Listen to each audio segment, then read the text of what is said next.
During a family camping trip last summer, we got lost on a mountain road in Wyoming. We stopped to ask a woman jogging by for directions.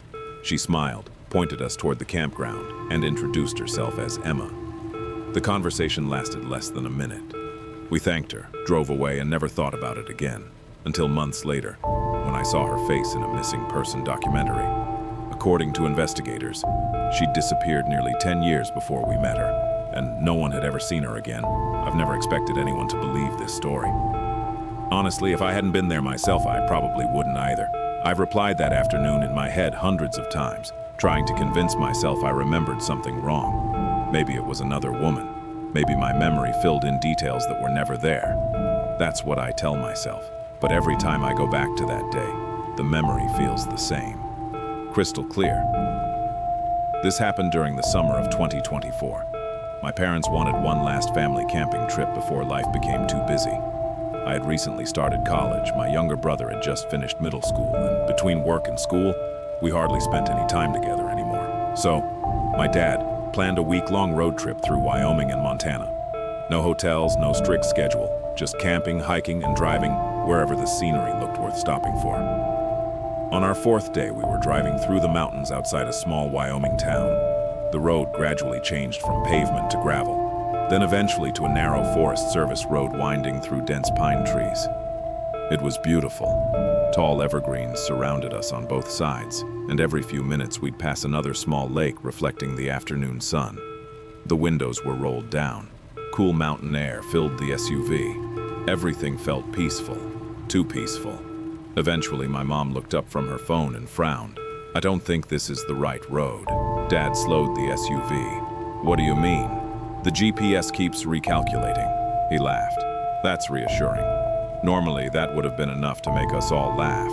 Instead, nobody said much. We hadn't seen another vehicle in almost half an hour. No hikers, no campers, nothing, just trees. Eventually, Dad pulled into a gravel turnout overlooking a small lake. The engine shut off. For the first time all afternoon, everything was silent. No traffic, no voices, just wind moving through the pines. My brother stayed asleep against the window while my parents tried comparing the GPS with an old paper map Dad kept in the glove box. I got out to stretch my legs. The lake looked almost perfect still, not a ripple anywhere. Then I noticed movements farther down the road. Someone was jogging toward us. At first, I assumed it was another camper. As she got closer, I could see she looked to be somewhere in her late 20s. Blonde hair tied into a ponytail, a faded yellow running top, dark athletic shorts, trail running shoes covered in dust. Nothing about her seemed unusual. If anything, she looked completely relaxed. She slowed as she reached our SUV. Dad leaned out the driver's window. "Sorry to bother you. We're looking for a Pine Ridge campground. Are we even close?" She smiled immediately. "Actually, yeah. You've only got another 10 minutes. She pointed farther down the road. "Just stay on this road until you reach the lake. The campground entrance will be on your left." Her voice was calm, friendly, like she'd answered that question 100 times before. Dad thanked her. Mom smiled and asked if she lived nearby. The woman shrugged. "I spend a lot of time out here." Then she laughed quietly. "You get to know these roads eventually." Before leaving, Dad asked one last question. "What's your name?" She hesitated, only for a second, then smiled again. "Emma." That was it. No last name, no awkward silence, no strange behavior, just Emma.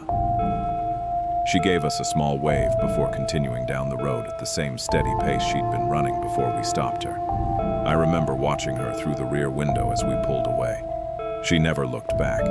Within seconds, she disappeared around a bend between the trees. None of us thought anything about it. In fact, the rest of the camping trip was great.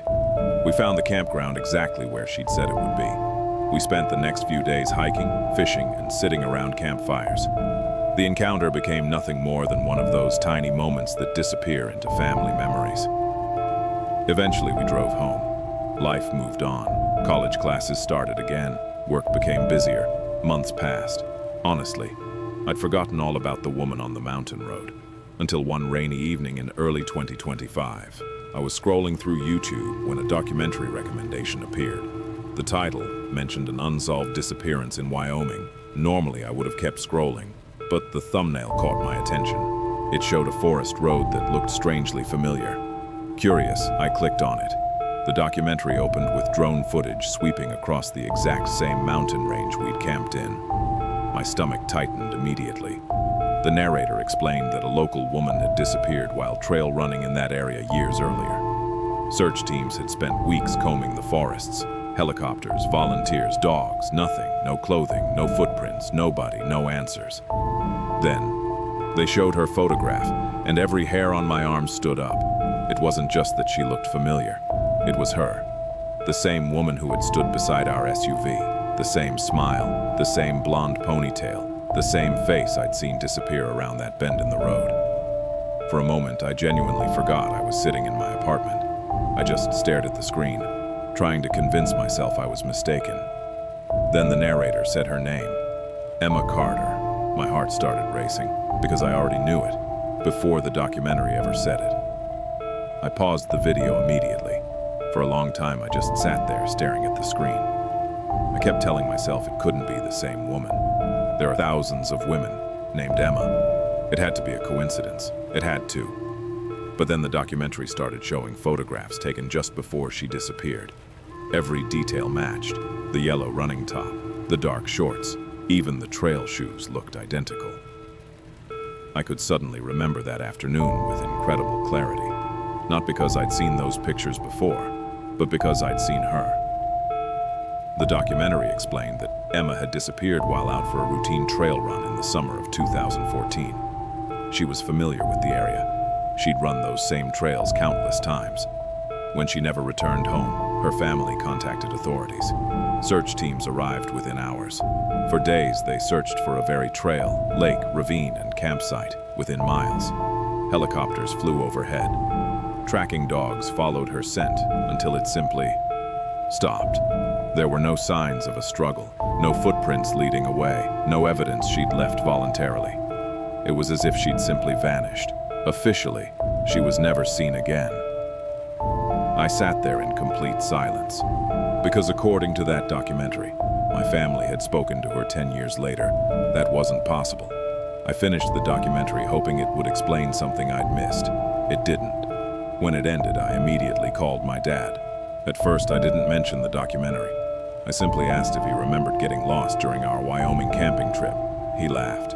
"Of course I do. Your mother still blames me for taking that shortcut." Then I asked if he remembered stopping to ask a woman for directions. There was a long pause. "I think so." My pulse quickened.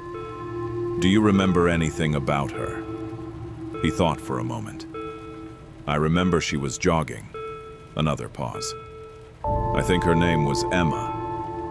Hearing him say it made my stomach drop. I asked if he remembered what she'd been wearing. He laughed awkwardly. "I don't remember clothes, but I remember she was really friendly." Then I told him everything. The documentary, the missing woman, the date she disappeared. For a while, he didn't say anything.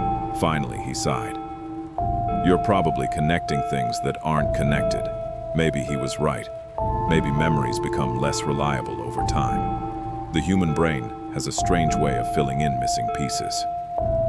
I wanted to believe that I really did. But there was one thing I couldn't explain. Before that night, I'd never heard of Emma Carter. I'd never searched for her, never watched a documentary about her, never even knew someone had disappeared near those mountains. Yet somehow, the moment her photograph appeared, I recognized her instantly. Over the following weeks, curiosity got the better of me. I started reading everything I could find about the case. Old news articles, archived interviews, search reports, forum discussions. People had every theory imaginable.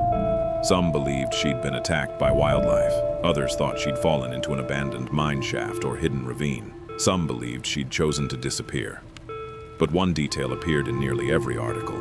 Experienced search and rescue volunteers couldn't understand why absolutely nothing had been found. No clothing, no backpack, no footprints beyond the trail. Nothing.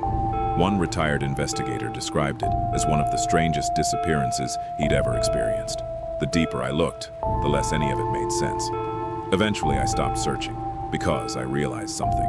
No article was going to explain what happened on that mountain road. Years have passed since then. I've gone camping plenty of times. I've hiked in forests all over the country. But every now and then, I'll pass a lone runner on a quiet trail. And for just a second, I'm back in Wyoming, watching a woman in a yellow running shirt smile through an open car window. Sometimes I wonder if we should have stayed longer, asked more questions, offered her a lift. Maybe none of it would have mattered. Maybe we simply crossed paths with someone who looked almost identical. I honestly hope that's the truth, because the alternative is something I still can't explain. Whenever people talk about missing people, they usually ask the same question. When was the last confirmed sighting? According to the official investigation, Emma Carter disappeared during a trail run in 2014. No confirmed sightings followed. No witnesses ever came forward. Her case remains unsolved. But every time I think back to that warm afternoon in the Wyoming mountains, I remember my father asking for directions. I remember her pointing down the road. I remember her smiling. And I remember the last thing she said before jogging. "You're almost there." We thanked her, drove away, and never looked back. Sometimes I wonder what would have happened. What if we'd stayed and talked to her a little longer? What if she'd told us why she was really out there alone? Because there was one detail I didn't mention. After she pointed us toward the campground, she glanced toward the forest for a second. The smile disappeared from her face. Then she quietly said, "Don't stay out here after dark." At the time, I thought she was joking. Now I'm not so sure. If you enjoyed tonight's story, subscribe to The Dark Chronicles for more true horror stories every week. Until next time, keep your lights on. I'll see you in the dark.